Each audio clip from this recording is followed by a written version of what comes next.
नमस्कार दोस्तों, स्वागत है आपका हमारे चैनल के एक और न्यू वीडियो में। दोस्तों, इस वीडियो में हम आपको बताने वाले हैं Uttar Pradesh university of medical science Saifai Etawah की तरफ से निकाली गई स्टाफ नर्स की वैकेंसी के एप्लीकेशन फॉर्म को आपको किस तरह से अप्लाई करना है। इस वीडियो में हम आपको पूरी स्टेप बाय स्टेप प्रोसेस आपको बताने वाले हैं। सभी इंपॉर्टेंट पॉइंट्स के बारे में आपको बताने वाले हैं इस वैकेंसी के बारे में।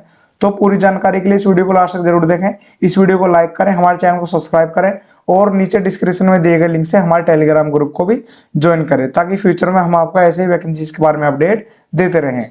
दोस्तों, इस वैकेंसी के एप्लीकेशन फॉर्म को अप्लाई करने से पहले हम आपको इस वैकेंसी के बारे में कुछ इंपॉर्टेंट पॉइंट्स के बारे में आपको बताने वाले हैं। कौन कौन से कैंडिडेट इस वैकेंसी के एप्लीकेशन फॉर्म को अप्लाई कर सकते हैं और आपका एलिजिबिलिटी क्राइटेरिया क्या रहने वाला है इस वैकेंसी के एप्लीकेशन फॉर्म को अप्लाई करने के लिए। सभी इंपॉर्टेंट पॉइंट्स के बारे में हम डिस्कस करने वाले हैं और फिर आपको ये भी बताएंगे आपको इस वैकेंसी के एप्लीकेशन फॉर्म को किस तरह से अप्लाई करना है। पूरी स्टेप बाय स्टेप प्रोसेस आपको इस वीडियो में बताएंगे आपको किस तरह से इस वैकेंसी के एप्लीकेशन फॉर्म को अप्लाई करना होगा। तो सबसे पहले बढ़ते हैं इस वैकेंसी का ऑफिशियल नोटिफिकेशन की तरफ। दोस्तों, आप अपनी स्क्रीन पर इस वैकेंसी का ऑफिशियल नोटिफिकेशन को देख सकते हैं। यहाँ पर लिखा गया है उत्तर Pradesh university of medical science. आगे बात करें, यहाँ पर आपको बताया गया है इस वैकेंसी के लिए आपका सीईटी एग्जाम आपका यहाँ पर रहने वाला है। कॉमन एलिजिबिलिटी टेस्ट आपका यहाँ पर रहने वाला है स्टाफ नर्स की पोस्ट के लिए। और आपको यहाँ पर सैलरी के बारे में भी आपको बताया गया है। लेवल 7 का आपका यहाँ पर पे स्केल रहने वाला है। लगभग 60,000 के आसपास आपकी सैलरी यहाँ पर आपकी रहने वाली है। आगे बात करें एसेंशियल क्वालिफिकेशन के बारे में, कौन कौन से कैंडिडेट इस वैकेंसी के एप्लीकेशन फॉर्म को अप्लाई कर सकते हैं। अगर आपने बीएससी नर्सिंग कर रखी है या फिर आपने पोस्ट बीएससी नर्सिंग कर रखी है किसी भी रिकॉग्नाइज यूनिवर्सिटी से या फिर किसी भी स्टेट नर्सिंग काउंसिल से, तो आप इस वैकेंसी के एप्लीकेशन फॉर्म को अप्लाई कर सकते हैं। आपको बता दें, अगर आपने किसी भी स्टेट नर्सिंग काउंसिल से बीएससी नर्सिंग कर रखी है या फिर आपने पोस्ट बीएससी नर्सिंग कर रखी है, तो आप इस वैकेंसी के एप्लीकेशन फॉर्म को अप्लाई कर सकते हैं। ऑल इंडिया कैंडिडेट इस वैकेंसी के एप्लीकेशन फॉर्म को अप्लाई कर सकते हैं। अगर आप किसी भी स्टेट के रहने वाले हैं तो आप इस वैकेंसी के एप्लीकेशन फॉर्म को अप्लाई कर सकते हैं। आपका रजिस्ट्रेशन कोई से भी स्टेट नर्सिंग काउंसिल का यहाँ पर मान्य किया जाएगा या फिर आपका इंडियन नर्सिंग काउंसिल का रजिस्ट्रेशन है तो भी आपका यहाँ पर मान्य किया जाएगा। ऑल इंडिया कैंडिडेट इस वैकेंसी के एप्लीकेशन फॉर्म को अप्लाई कर सकते हैं। किसी भी स्टेट नर्सिंग काउंसिल से अगर आपने नर्सिंग कर रखी है तो आप इस वैकेंसी के एप्लीकेशन फॉर्म को अप्लाई कर सकते हैं। आगे बात करें, जीएनएम वाले कैंडिडेट भी इस वैकेंसी के एप्लीकेशन फॉर्म को अप्लाई कर सकते हैं। अगर आपने जीएनएम कर रखी है किसी भी स्टेट नर्सिंग काउंसिल से या फिर इंडियन नर्सिंग काउंसिल से, तो आप इस वैकेंसी के एप्लीकेशन फॉर्म को अप्लाई कर सकते हैं। लेकिन आपको बता दें, जीएनएम के लिए आपका यहाँ पर 2 साल का एक्सपीरियंस यहाँ पर मांगा गया है 50 बेडेड हॉस्पिटल का after acquiring the education qualification. अगर आपने जीएनएम कर रखी है किसी भी स्टेट नर्सिंग काउंसिल से और आपके पास 2 साल का 50 बेडेड हॉस्पिटल का एक्सपीरियंस है after acquiring the education qualification, तो आप इस वैकेंसी के एप्लीकेशन फॉर्म को अप्लाई कर सकते हैं।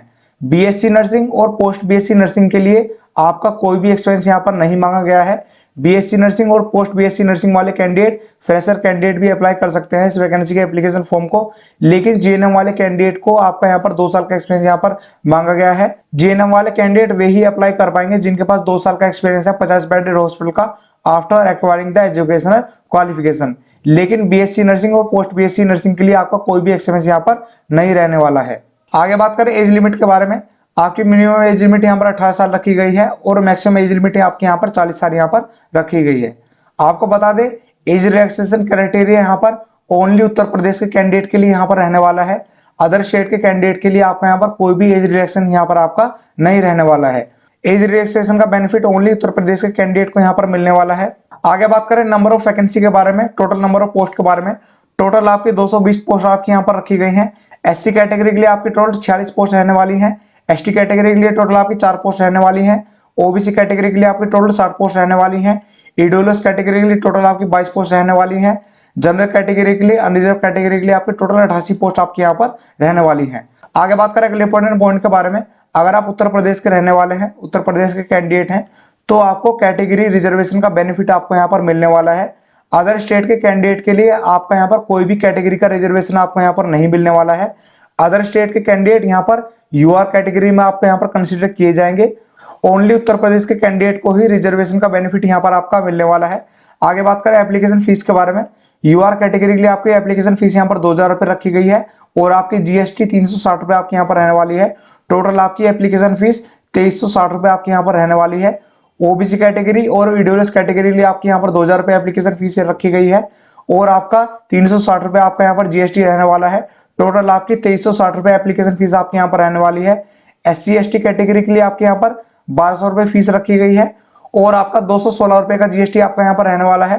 टोटल आपकी ₹1416 एप्लीकेशन फीस आपके यहाँ पर रहने वाली है। आपको यहाँ पर फीस क्राइटेरिया के बारे में आपको यहाँ पर बताया गया है। सभी एप्लीकेशन फीस के अंदर आपका 18% का जीएसटी आपका यहाँ पर रहने वाला है। यूआर, ओबीसी और ईडब्ल्यूएस कैटेगरी के लिए आपके यहाँ पर ₹2360 एप्लीकेशन फीस यहाँ पर रहने वाली है। एससी एसटी कैटेगरी के लिए आपके यहाँ पर ₹1416 एप्लीकेशन फीस आपके यहाँ पर रहने वाली है। आगे बात करें इस वैकेंसी के एग्जामिनेशन डेट के बारे में, आपको बताया गया है इस वैकेंसी के एग्जामिनेशन डेट के बारे में आपको यहाँ पर बता दिया जाएगा एडमिट कार्ड के थ्रू या फिर इसके ऑफिशियल वेबसाइट के थ्रू आपको एग्जामिनेशन डेट के बारे में आपको इन्फॉर्म कर दिया जाएगा। आगे बात करें अगले इंपॉर्टेंट पॉइंट के बारे में, इस वैकेंसी के एप्लीकेशन फॉर्म आपके ऑनलाइन अप्लाई किए जाएंगे और आपको यहाँ पर वेबसाइट का लिंक भी आपको यहाँ पर दिया गया है। इस वेबसाइट के थ्रू आप इस वैकेंसी के एप्लीकेशन फॉर्म को अप्लाई कर सकते हैं और आपको यहाँ पर इंपॉर्टेंट डेट्स के बारे में आपको बताया गया है। इस वैकेंसी एप्लीकेशन फॉर्म आपके स्टार्ट हो चुके हैं 20 जनवरी 2023 से इस वैकेंसी के एप्लीकेशन फॉर्म आपके स्टार्ट हो चुके हैं और लास्ट डेट आपके यहाँ पर 9 फरवरी 2023 की आपके यहाँ पर रहने वाली है। आगे बात करें इस वैकेंसी के एग्जामिनेशन पैटर्न के बारे में, टोटल आपके यहाँ पर 3 घंटे आपको यहाँ पर दिए जाएंगे।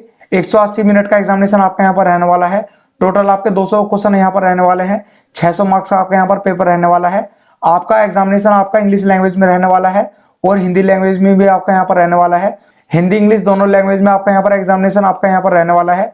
आपको बता दें आपके 170 क्वेश्चन आपके यहाँ पर नर्सिंग सब्जेक्ट के आपके यहाँ पर रहने वाले हैं और 30 क्वेश्चन आपके यहाँ पर general English, general knowledge, current affairs, reasoning और मैथमेटिक्स आपके यहाँ पर रहने वाला है। इस एग्जामिनेशन के अंदर आपकी नेगेटिव मार्किंग भी आपके यहाँ पर रहने वाली है। आपकी 1/3 की नेगेटिव मार्किंग आपके यहाँ पर रहने वाली है। आपका एक क्वेश्चन 3 नंबर का आपका यहाँ पर रहने वाला है और आपकी 1/3 की नेगेटिव मार्किंग आपके यहाँ पर रखी गई है। आगे बात करें क्वालिफिकेशन मार्क्स के बारे में, 50% आपके जनरल कैटेगरी के लिए, ईडब्ल्यूएस कैटेगरी के लिए और ओबीसी कैटेगरी के लिए आपके यहाँ पर रखे गए हैं। 45% मार्क्स आपके एससी एसटी कैटेगरी के आपके यहाँ पर रखे गए हैं। आप यहाँ पर इस नोटिफिकेशन में एग्जामिनेशन पैटर्न के बारे में आप यहाँ पर देख सकते हैं आपका क्या एग्जामिनेशन पैटर्न आपका यहाँ पर रहने वाला है इस वैकेंसी के लिए। आगे आपको यहाँ पर एग्जामिनेशन सिलेबस के बारे में भी आपको यहाँ पर बताया गया है, आपके कौन कौन से सब्जेक्ट के क्वेश्चन आपके यहाँ पर रहने वाले हैं इस एग्जामिनेशन के लिए। आप इस नोटिफिकेशन को अच्छी तरह से पढ़ना चाहते हैं तो आप हमारे टेलीग्राम ग्रुप से डाउनलोड कर सकते हैं। वहां पर इस नोटिफिकेशन को ऑलरेडी डाल दिया गया है, आप वहां से डाउनलोड करके इस नोटिफिकेशन को अच्छी तरह से पढ़ सकते हैं और इस वैकेंसी के बारे में पूरी जानकारी ले सकते हैं। हमने आपको इस वैकेंसी के बारे में सभी इंपॉर्टेंट पॉइंट्स के बारे में आपको बता दिया है। अब हम आपको बताने वाले हैं आपको इस वैकेंसी के एप्लीकेशन फॉर्म को किस तरह से अप्लाई करना है। पूरी स्टेप बाय स्टेप प्रोसेस आपको बताने वाले हैं आपको किस तरीके से इस वैकेंसी के एप्लीकेशन फॉर्म को अप्लाई करना होगा, तो इस वीडियो को लास्ट तक जरूर देखें। दोस्तों आप अपने स्क्रीन पर इस पेज को देख सकते हैं। इस पेज के थ्रू आप इस वैकेंसी के एप्लीकेशन फॉर्म को अप्लाई कर सकते हैं। इस पेज पर पहुंचने के बाद यहाँ पर आपको ऑप्शन दिखाई देगा रिक्रूटमेंट ऑफ स्टाफ नर्स। आपको इस येलो कलर के ऑप्शन पर क्लिक करना है जहां पर लिखा गया है आपका recruitment of staff nurse. Recruitment of staff nurse वाले ऑप्शन पर क्लिक करने के बाद यहाँ पर आपका कुछ इस तरीके से पेज ओपन हो जाएगा। इस पेज के थ्रू आप इस वैकेंसी के एप्लीकेशन फॉर्म को अप्लाई कर सकते हैं। इस पेज का लिंक नीचे डिस्क्रिप्शन बॉक्स में डाल दिया गया है, आप चाहें तो वहां से क्लिक करके इस वैकेंसी के एप्लीकेशन फॉर्म को अप्लाई कर सकते हैं। इस पेज पर पहुंचने के बाद सबसे पहले आपको यहाँ पर इंपॉर्टेंट डेट्स के बारे में आपको बताया गया है। इस वैकेंसी के एप्लीकेशन फॉर्म आपके स्टार्ट हो चुके हैं और लास्ट डेट आपकी 9 फरवरी 2023 आपके यहाँ पर रहने वाली है। आगे आप यहाँ पर देख सकते हैं आपको यहाँ पर 2 ऑप्शन यहाँ पर दिए गए हैं, click here for new registration और क्लिक हेयर फॉर लॉगिन। अगर आप ऑलरेडी रजिस्ट्रेशन कर चुके हैं तो आपको अपने अकाउंट को लॉगिन करना होगा, लेकिन अगर आप पहली बार इस वैकेंसी के एप्लीकेशन फॉर्म को अप्लाई कर रहे हैं आपको इस वाले ऑप्शन पर क्लिक करना होगा, click here for new registration. Click here for new registration पर क्लिक करने के बाद आपका कुछ इस तरीके से पेज ओपन हो जाएगा। यहाँ पर सबसे पहले आपको यहाँ पर इंपॉर्टेंट इंस्ट्रक्शन के बारे में आपको बताया गया है। आपको बता दें इस वैकेंसी के एप्लीकेशन फॉर्म आपको पीसी या फिर लैपटॉप में ही अप्लाई करने हैं। मोबाइल में आप इस वैकेंसी के एप्लीकेशन फॉर्म को अप्लाई ना करें और आपको बताया गया है पीसी या फिर लैपटॉप में आपको मोज़िला फायरफॉक्स या फिर गूगल क्रोम में ही इस वैकेंसी के एप्लीकेशन फॉर्म को अप्लाई करना है। अगले इंपॉर्टेंट इंस्ट्रक्शन के बारे में बात करें तो आपको यहाँ पर बताया गया है जिन डिटेल के ऊपर आपका रेड कलर का स्टार बना हुआ है उन डिटेल्स को आपको फिल करना कंपलसरी है। उन डिटेल्स को बिना फिल किए आप इस वैकेंसी के एप्लीकेशन फॉर्म को अप्लाई नहीं कर सकते हैं। इस वैकेंसी के एप्लीकेशन फॉर्म को अप्लाई करने के लिए सबसे पहले आपको रजिस्ट्रेशन करना होगा। आपका रजिस्ट्रेशन का पेज यहाँ पर खुल चुका है। जब आप इस पेज को नीचे स्क्रॉल करते हैं आपसे आपके यहाँ पर रजिस्ट्रेशन की डिटेल आपके यहाँ पर मांगी जाती है। सबसे पहले आपका यहाँ पर नेम आपसे पूछा जाता है, आपका मिडिल नेम और आपका लास्ट नेम आपको यहाँ पर पूछा जाता है, आपका फादर्स नेम, आपका मदर्स नेम, आपकी डेट ऑफ बर्थ, आपका मोबाइल नंबर, फिर आपको अपना मोबाइल नंबर कंफर्म करना होगा, फिर आपको अपनी ईमेल आईडी को फिल करना है और लास्ट बॉक्स में आपको अपनी ईमेल आईडी को भी कंफर्म करना होगा। आगे बात करें जब आप इस पेज को नीचे स्क्रॉल करते हैं आपको यहाँ पर ऑप्शन दिखाई देगा आई एग्री। आपको इस आई एग्री वाले बॉक्स पर टिक करना है, फिर आपको उस बॉक्स के अंदर कैप्चा को फिल करना है और फिर आपको सबमिट वाले ऑप्शन पर क्लिक कर देना है। सबमिट वाले ऑप्शन पर क्लिक करने के बाद आपका कुछ इस तरीके का पेज ओपन हो जाएगा।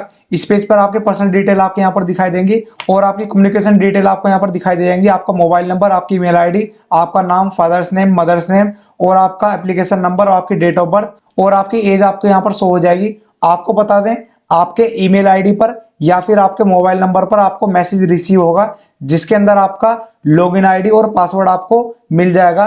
तो आपको उस लॉगिन आईडी और पासवर्ड को संभाल कर रखना है ताकि आप अपने अकाउंट को लॉगिन कर सकें फ्यूचर के लिए। तो आपको रजिस्ट्रेशन को सबमिट करने के बाद अपने ईमेल आईडी और अपने मोबाइल नंबर को चेक करना है। वहां पर आपको मैसेज रिसीव हो जाएगा जिसके अंदर आपका लॉगिन आईडी और पासवर्ड आपको मिल जाएगा। आपको उस लॉगिन आईडी और पासवर्ड को संभाल कर रखना है ताकि आप फ्यूचर यूज के लिए अपने अकाउंट को लॉगिन कर सकें। इस पेज पर पहुंचने के बाद यहाँ पर आपको दो ऑप्शन दिखाई देंगे, गो टू एप्लीकेशन और लॉग आउट का ऑप्शन आपको यहाँ पर दिखाई देगा। आपको इस गो टू एप्लीकेशन वाले ऑप्शन पर क्लिक करना है। गो टू एप्लीकेशन वाले ऑप्शन पर क्लिक करने के बाद आपका कुछ इस तरीके का पेज ओपन हो जाएगा। यहाँ पर आपको आपकी पर्सनल डिटेल्स शो हो जाएंगी, आपका एप्लीकेशन नंबर, आपका नाम, फादर्स नेम, मदर्स नेम और आपकी डेट ऑफ बर्थ आपको यहाँ पर शो हो जाएगी। और यहाँ पर आपके तीन ऑप्शन आपके यहाँ पर ओपन हो जाएंगे, पर्सनल डिटेल का, क्वालिफिकेशन डिटेल का और अपलोड स्कैन कॉपीज का आपको यहाँ पर ऑप्शन शो हो जाएगा। इन सभी तीनों ऑप्शन को फिलअप करने के बाद आपका एप्लीकेशन फॉर्म सक्सेसफुली सबमिट हो जाएगा। इस पेज पर पहुंचने के बाद आपको यहाँ पर दिखाई देगा आपकी पर्सनल डिटेल ऑलरेडी यहाँ पर फिलअप हो चुकी हैं और आपको यहाँ पर ऑप्शन दिखाई देगा अदर पर्सनल डिटेल। आपको बता दें, आपने रजिस्ट्रेशन करते टाइम जो पर्सनल डिटेल को आपने फिलअप किया था आपकी वही पर्सनल डिटेल आपके यहाँ पर शो होंगी।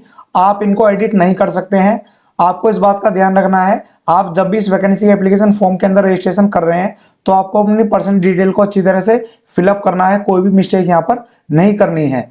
आप अपनी पर्सनल डिटेल को एडिट नहीं कर सकते हैं, रजिस्ट्रेशन वाली डिटेल्स को आप एडिट नहीं कर सकते हैं। इस पेज को नीचे स्क्रॉल करने के बाद यहाँ पर आपकी अदर पर्सनल डिटेल के बारे में आपको पूछा जाता है। सबसे पहले आपकी यहाँ पर नेशनलिटी पूछी जाती है। इस ऑप्शन पर क्लिक करने के बाद आपको यहाँ पर इंडियन चूज करना है। मैरिटल स्टेटस को आपको यहाँ पर चूज करना होगा, आपका जो भी मैरिटल स्टेटस है। फिर आपको यहाँ पर अपने जेंडर को आपको यहाँ पर चूज करना होगा। नेक्स्ट कॉलम में आपसे पूछा जाता है डोमिसाइल स्टेट। इस ऑप्शन पर क्लिक करने के बाद आपको यहाँ पर दो ऑप्शन दिखाई देंगे, उत्तर प्रदेश और अदर। अगर आप उत्तर प्रदेश के रहने वाले हैं तो आपको उत्तर प्रदेश को सिलेक्ट करना होगा। अगर आप अदर स्टेट के रहने वाले हैं तो आपको यहाँ पर अदर को सिलेक्ट करना है। अदर वाले ऑप्शन को सिलेक्ट करने के बाद यहाँ पर आपका अदर डोमिसाइल स्टेट का ऑप्शन यहाँ पर आपका शो हो जाएगा। आप जिस स्टेट के रहने वाले हैं, आपके पास जिस स्टेट का डोमिसाइल है, आपको उस स्टेट का नाम आपको यहाँ पर फिलअप करना होगा और आपको यहाँ पर सब कैटेगरी का ऑप्शन दिखाई देगा। इस ऑप्शन पर क्लिक करने के बाद आप यहाँ पर सब कैटेगरी को चूज कर सकते हैं। और आगे आपसे पूछा जाता है are you regular UP government employ. आपको येस या नो वाले ऑप्शन पर क्लिक करना है। आपको बता दें, अगर आप उत्तर प्रदेश के रहने वाले हैं तो आपको कैटेगरी रिजर्वेशन का बेनिफिट आपको यहाँ पर दिया जाएगा। अगर आप अदर स्टेट के रहने वाले हैं तो आपको यहाँ पर यूआर कैटेगरी के अंदर कंसिडर किया जाएगा। आपको कोई भी कैटेगरी रिजर्वेशन का बेनिफिट आपको यहाँ पर नहीं दिया जाएगा।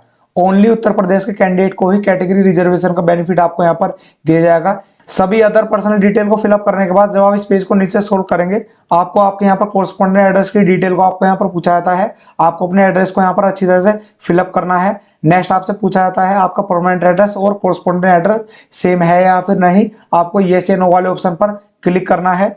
सभी डिटेल्स को अच्छी तरह से फिलअप करने के बाद आपको उनको चेक करना है। अगर आपकी डिटेल बिल्कुल सही है तो आपको यहाँ पर नीचे ऑप्शन दिखाई देगा सेव एंड नेक्स्ट। आपको इस सेव एंड नेक्स्ट वाले ऑप्शन पर क्लिक कर देना है। सेव एंड नेक्स्ट वाले ऑप्शन पर क्लिक करने के बाद आपका कुछ इस तरीके का पेज ओपन हो जाएगा। नेक्स्ट पेज आपका क्वालिफिकेशन डिटेल का आपका यहाँ पर रहने वाला है। आपको अपनी क्वालिफिकेशन की डिटेल को आपको यहाँ पर फिलअप करना होगा।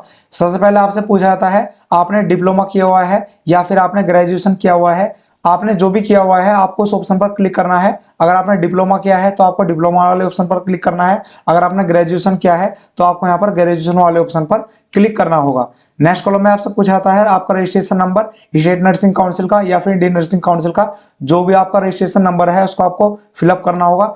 नेक्स्ट कॉलम में आपसे नेम ऑफ नर्सिंग काउंसिल के बारे में आपसे पूछा जाता है। आपने जिस नर्सिंग काउंसिल से नर्सिंग की हुई है आपको उसका नेम आपको यहाँ पर फिलअप करना होगा। नेक्स्ट कॉलम में आपसे पूछा जाता है जिस डेट के दिन आपका रजिस्ट्रेशन सर्टिफिकेट इशू हुआ है उस डेट को आपको यहाँ पर फिलअप करना होगा।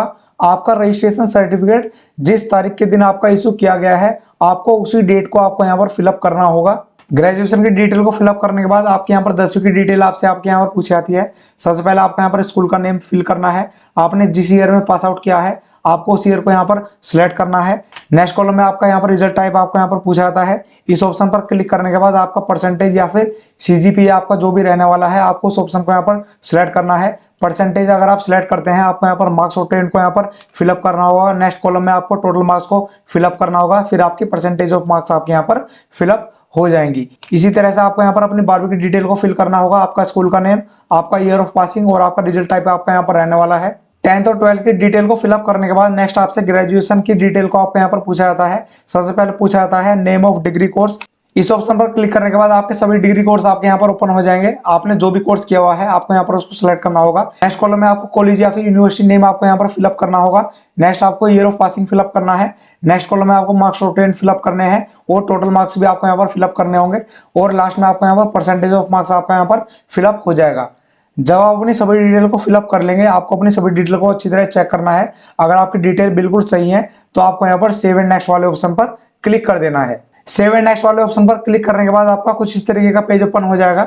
इस पेज को ओपन होने के बाद यहाँ पर आपको दिखाई देगा आपकी पर्सनल डिटेल फिलअप हो चुकी हैं और आपकी क्वालिफिकेशन डिटेल आपके यहाँ पर फिलअप हो चुके हैं। और नेक्स्ट पेज आपको ओपन हो चुका है अपलोड स्कैन कॉपीज। इस पेज पर आपको अपने डॉक्यूमेंट को यहाँ पर आपको अपलोड करना होगा। सबसे पहले आपको यहाँ पर ऑप्शन दिया गया है ऑप्शन फॉर टेस्ट सेंटर। आपको सबसे पहले एग्जामिनेशन सेंटर को आपको यहाँ पर चूज करना होगा। आइए आपको बता देते हैं आपके एग्जामिनेशन सेंटर कौन कौन से रहने वाले हैं। आपको यहाँ पर सभी एग्जामिनेशन सेंटर के बारे में आपको बताया गया है। आपके एग्जामिनेशन सेंटर आपके कौन कौन से स्टेट में आपके रहने वाले हैं, आपको यहाँ पर सभी लिस्ट के बारे में आपको बताया गया है। आपके एग्जामिनेशन सेंटर रहने वाले हैं आंध्र प्रदेश, असम, बिहार, चंडीगढ़, छत्तीसगढ़, दिल्ली, गोवा, गुजरात, जम्मू कश्मीर, झारखंड, कर्नाटका, केरला, मध्य प्रदेश, महाराष्ट्र, उड़ीसा, पंजाब, राजस्थान, तमिलनाडु, तेलंगाना, उत्तर प्रदेश, उत्तराखंड और वेस्ट बंगाल में आपके एग्जामिनेशन सेंटर आपके रहने वाले हैं। आपको बताए गए एग्जामिनेशन सेंटर में से अपने एग्जामिनेशन सेंटर को चूज करना होगा। आप बताए गए स्टेट में से कोई भी एग्जामिनेशन सेंटर को चूज कर सकते हैं। तो चलिए अब आपको बताते हैं आपको किस तरीके से एग्जामिनेशन सेंटर को चूज करना होगा। फॉर एग्जाम्पल के लिए सबसे पहले आपको यहाँ पर स्टेट के बारे में पूछा जाता है। नेक्स्ट आपसे टेस्ट सिटीज के बारे में आपसे पूछा जाता है। आपको बता दें आपको तीनों एग्जामिनेशन सेंटर को डिफरेंट चूज करना होगा, तभी आपके एग्जामिनेशन सेंटर चूज हो पाएंगे। आप चाहें तो सेम स्टेट को सिलेक्ट कर सकते हैं, लेकिन आपको टेस्ट सिटीज को डिफरेंट यहाँ पर चूज करना होगा। फॉर एग्जाम्पल के लिए हम यहाँ पर आपको बताते हैं आपको किस तरह से एग्जामिनेशन सेंटर को चूज करना है। फॉर एग्जाम्पल के लिए हम यहाँ पर पहले स्टेट को सिलेक्ट कर लेते हैं राजस्थान को। स्टेट को सिलेक्ट करने के बाद आपको सिटी को सिलेक्ट करना होगा। सिटी वाले ऑप्शन पर क्लिक करने के बाद आपके यहाँ पर राजस्थान में एग्जामिनेशन सेंटर रहने वाले हैं जयपुर के अंदर, जोधपुर के अंदर और कोटा के अंदर। फॉर एग्जाम्पल के लिए हम यहाँ पर जयपुर को सिलेक्ट कर लेते हैं। दूसरे एग्जामिनेशन सेंटर के लिए आपको यहाँ पर दोबारा से इस ऑप्शन पर क्लिक करना होगा, स्टेट वाले ऑप्शन पर। इस ऑप्शन पर क्लिक करने के बाद आपके यहाँ पर सभी स्टेट यहाँ पर ओपन हो जाएंगे। फॉर एग्जाम्पल के लिए हम यहाँ पर दोबारा से राजस्थान को चूज कर लेते हैं। राजस्थान को स्टेट को चूज करने के बाद हमको यहाँ पर सिटी को चूज करना होगा। सिटी वाले ऑप्शन पर क्लिक करने के बाद हमारे यहाँ पर तीन ऑप्शन ओपन हो जाएंगे, जयपुर, जोधपुर और कोटा। हम ऑलरेडी जयपुर को चूज कर चुके हैं, तो हमको यहाँ पर दोबारा से जयपुर को यहाँ पर चूज नहीं करना है। हमको जोधपुर या फिर कोटा में से सिलेक्ट करना होगा। नेक्स्ट ऑप्शन में हम यहाँ पर कोटा को चूज कर लेते हैं। हमने यहाँ पर दो एग्जामिनेशन सेंटर को यहाँ पर चूज कर लिया है। हमने यहाँ पर सेम स्टेट के अंदर डिफरेंट सिटीज को हमने यहाँ पर चूज किया है। आप यहाँ पर देख सकते हैं हमने यहाँ पर सबसे पहले जयपुर को चूज किया हुआ है और नेक्स्ट सिटी के अंदर हमने यहाँ पर कोटा को चूज यहाँ पर किया हुआ है। हमको यहाँ पर लास्ट एग्जामिनेशन सेंटर को यहाँ पर चूज करना होगा।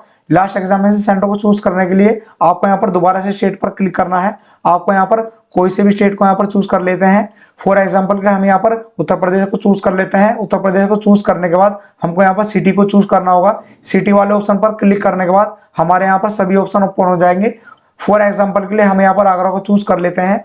तो इस तरीके से हमने यहाँ पर अपने तीनों एग्जामिनेशन सेंटर को यहाँ पर चूज कर लिया है। आप यहाँ पर देख सकते हैं हमने यहाँ पर किस तरह से एग्जामिनेशन सेंटर को चूज किया है। आपको इस बात का ध्यान रखना है, आप चाहें तो सेम स्टेट को सिलेक्ट कर सकते हैं, लेकिन आपको डिफरेंट सिटी को चूज करना होगा, तभी आप एग्जामिनेशन सेंटर को चूज कर पाएंगे। एग्जामिनेशन सेंटर को चूज करने के बाद आपको अपने डॉक्यूमेंट को अपलोड यहाँ पर करना होगा। आपके डॉक्यूमेंट यहाँ पर क्या क्या रहने वाले हैं, आपका कलर पासपोर्ट साइज फोटो आपका रहने वाला है, आपके सिग्नेचर, आपका लेफ्ट थंब का इम्प्रेशन भी आपका यहाँ पर रहने वाला है, आपकी 10th की मार्कशीट, आपका 10th का सर्टिफिकेट, आपकी 12th की मार्कशीट और आपका 12th का सर्टिफिकेट और आपका नर्सिंग रजिस्ट्रेशन सर्टिफिकेट भी आपको यहाँ पर अपलोड करना होगा। तो चलिए अब आपको बताते हैं आपके सभी डॉक्यूमेंट का साइज आपका यहाँ पर क्या क्या रहने वाला है। आपके फोटोग्राफ का साइज आपका यहाँ पर 80 KB से ज्यादा का आपका यहाँ पर नहीं होना चाहिए। आपका सिग्नेचर का साइज भी आपका यहाँ पर 80 KB से ज्यादा का यहाँ पर नहीं होना चाहिए। आपके थंब इम्प्रेशन का साइज यहाँ पर 80 KB से ज्यादा का यहाँ पर आपका नहीं होना चाहिए। आपके 10th मार्कशीट का साइज यहाँ पर 1 MB से ज्यादा का आपका यहाँ पर नहीं होना चाहिए। आपके बाकी सभी डॉक्यूमेंट का साइज यहाँ पर 1 MB से ज्यादा का आपका यहाँ पर नहीं होना चाहिए। आपको अपने फोटोग्राफ को, सिग्नेचर को और थंब इम्प्रेशन का साइज आपका यहाँ पर 80 KB से ज्यादा का आपका यहाँ पर नहीं रखना है। बाकी डॉक्यूमेंट का साइज आपका यहाँ पर 1 MB से ज्यादा का आपका यहाँ पर नहीं होना चाहिए, तभी आपके डॉक्यूमेंट यहाँ पर अपलोड हो पाएंगे। आपको अपने डॉक्यूमेंट को अपलोड करते टाइम अपने डॉक्यूमेंट के साइज को यहाँ पर आपको ध्यान रखना है। आप अपने डॉक्यूमेंट को PDF फॉर्मेट में या फिर JPG फॉर्मेट में आप यहाँ पर अपलोड कर सकते हैं, लेकिन आपको अपने फोटोग्राफ को, सिग्नेचर को और थंब इम्प्रेशन को JPG फॉर्मेट में ही अपलोड करना होगा। अपने एग्जामिनेशन सेंटर को चूज करने के बाद और अपने सभी डॉक्यूमेंट को अपलोड करने के बाद जब इस पेज को नीचे स्क्रॉल करते हैं, आपको यहाँ पर आपकी एप्लीकेशन फीस आपके यहाँ पर दिखाई दी जाएगी। आपकी एप्लीकेशन फीस जो भी आपके यहाँ पर रहने वाली है, और आपको यहाँ पर दोनों बॉक्स पर आपको यहाँ पर टिक करना होगा। आई एग्री वाले ऑप्शन पर टिक करना होगा और फिर आपको यहाँ पर कैप्चा को फिल करना होगा। और फिर आपको यहाँ पर 3 ऑप्शन दिखाई देंगे, बैक का, प्रीव्यू का और सबमिट का। आपको बता दें, आपको अपने एप्लीकेशन फॉर्म को फाइनल सबमिट करने से पहले प्रीव्यू वाले ऑप्शन पर क्लिक करके अपने एप्लीकेशन फॉर्म को अच्छी तरह चेक करना है। अगर आपके एप्लीकेशन फॉर्म में कोई भी मिस्टेक है तो आपको वहां पर वहीं एडिट करना होगा। आपको अपने एप्लीकेशन फॉर्म को फाइनल सबमिट करने के बाद उसके अंदर आप कोई भी एडिटिंग यहाँ पर नहीं कर पाएंगे, तो आप इस बात का ध्यान रखें। आपको अपने एप्लीकेशन फॉर्म को फाइनल सबमिट करने से पहले प्रीव्यू जरूर लें और अपने एप्लीकेशन फॉर्म को अच्छी तरह से चेक करें। अगर आपका एप्लीकेशन फॉर्म बिल्कुल ठीक है तो आपको यहाँ पर सबमिट वाले ऑप्शन पर क्लिक करना है। आपको यहाँ पर सबमिट का ऑप्शन आपको यहाँ पर दिखाई देगा, आपको इस सबमिट वाले ऑप्शन पर क्लिक करना है। सबमिट वाले ऑप्शन पर क्लिक करने के बाद आपके यहाँ पर सभी पेमेंट के ऑप्शन आपके यहाँ पर ओपन हो जाएंगे। आपको आपका यहाँ पर नेम दिखाई देगा, आपकी एप्लीकेशन फीस, और आप जिस मेथड से आप अपनी एप्लीकेशन फीस को पे करना चाहते हैं, आप उस मेथड से अपनी एप्लीकेशन फीस को पे कर सकते हैं। एप्लीकेशन फीस को पे करने के बाद आपको अपने एप्लीकेशन फॉर्म के कंफर्मेशन पेज का प्रिंट आउट ले लेना है अपने फ्यूचर यूज के लिए। तो आप इस तरीके से इस वैकेंसी के एप्लीकेशन फॉर्म को अप्लाई कर सकते हैं। हमने आपको इस वीडियो के अंदर सभी स्टेप बाय स्टेप प्रोसेस आपको बता दी है, आपको किस तरीके से इस वैकेंसी के एप्लीकेशन फॉर्म को अप्लाई करना है, और आपको इस वैकेंसी के बारे में सभी इंपॉर्टेंट पॉइंट्स के बारे में आपको बता दिया है। इस वैकेंसी का ऑफिशियल नोटिफिकेशन हमारे टेलीग्राम ग्रुप में डाल दिया गया है। आप चाहें तो वहां से डाउनलोड करके उस नोटिफिकेशन को अच्छी तरह से पढ़ सकते हैं। और अगर आपका अभी कोई डाउट है तो आप नीचे कमेंट बॉक्स में पूछ सकते हैं, या फिर आप हमें इंस्टाग्राम पर DM भी कर सकते हैं। तो जो भी कैंडिडेट इस वैकेंसी के एप्लीकेशन फॉर्म को अप्लाई करना चाहते हैं, वे 9 फरवरी से पहले इस वैकेंसी के एप्लीकेशन फॉर्म को अप्लाई कर सकते हैं। तो जो भी कैंडिडेट इस वैकेंसी के अंदर इंटरेस्टेड है, वो इस वैकेंसी के एप्लीकेशन फॉर्म को अप्लाई कर सकते हैं। तो ऐसे ही वैकेंसीज के बारे में अपडेट रहने के लिए इस वीडियो को लाइक कीजिए, हमारे चैनल को सब्सक्राइब कीजिए और नीचे डिस्क्रिप्शन में दिए गए लिंक से हमारे टेलीग्राम ग्रुप को भी ज्वाइन कीजिए, ताकि फ्यूचर में हम आपको ऐसे ही वैकेंसीज के बारे में अपडेट देते रहें। मिलते हैं नेक्स्ट वीडियो में, तब तक के लिए थैंक यू।